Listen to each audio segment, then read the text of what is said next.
My name is Ethan Brooks, a 29-year-old man from Austin, Texas. For years, my best friend Nate Sullivan and I were inseparable, bonded over late-night tacos and dreams of escaping our dead-end jobs. In March 2025, we hit the jackpot, literally, a $1.2 million Texas lottery win. We'd bought the ticket together at a gas station on South Congress, promising to split it 50-50. Brothers forever, Nate said, shaking my hand. But that promise turned to ash, and the betrayal that followed fueled a fire I never knew I had. It started the day after we won. Nate was ecstatic, planning how we'd quit our jobs at the warehouse and live big. I was cautious, suggesting we meet a financial advisor first. The prize, after taxes, was $850,000, $425,000 each. Nate agreed to collect the winnings together, but the next morning, his phone was off. I drove to his apartment in East Austin, heart pounding, only to find it empty. No furniture, no Nate. Then my phone buzzed with a notification. Nate's Instagram, a photo of him in a flashy Miami condo captioned, "New life, new vibes. Use Harold blessed." My half of the money was gone. I sat in my truck, hands shaking, the Austin skyline blurring through my tears. Nate hadn't just stolen $425,000. He'd taken our friendship, our trust, everything. I called my sister, Ava, a paralegal in Houston. "He can't just disappear with that money," she said, her voice sharp. "We're getting it back." Ava connected me with a private investigator, a grizzled guy named Ray who knew every shady corner of Texas. Ray tracked Nate's digital footprint, credit card charges, social media posts.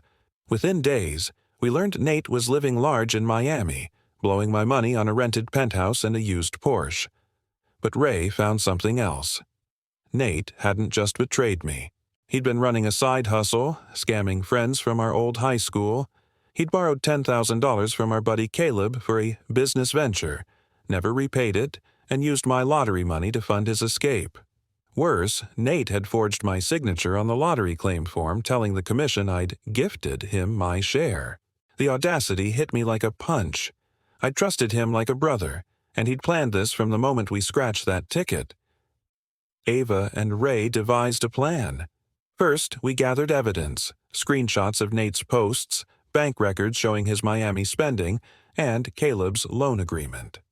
Ava's friend at the Texas Lottery Commission confirmed the forged signature was grounds for fraud charges. But I wanted more than justice. I wanted Nate to feel the weight of what he'd done. Ray discovered Nate was planning to move to Las Vegas, using my money to bankroll a new scam. "He's got a meeting with investors next week," Ray said. "That's our shot." I flew to Miami in April 2025, my stomach churning with nerves and rage. With Ray's help, I got into Nate's condo building, posing as a delivery guy. When I knocked, Nate opened the door, his face pale as a ghost. "Ethan, I can explain," he stammered, but I wasn't there to talk.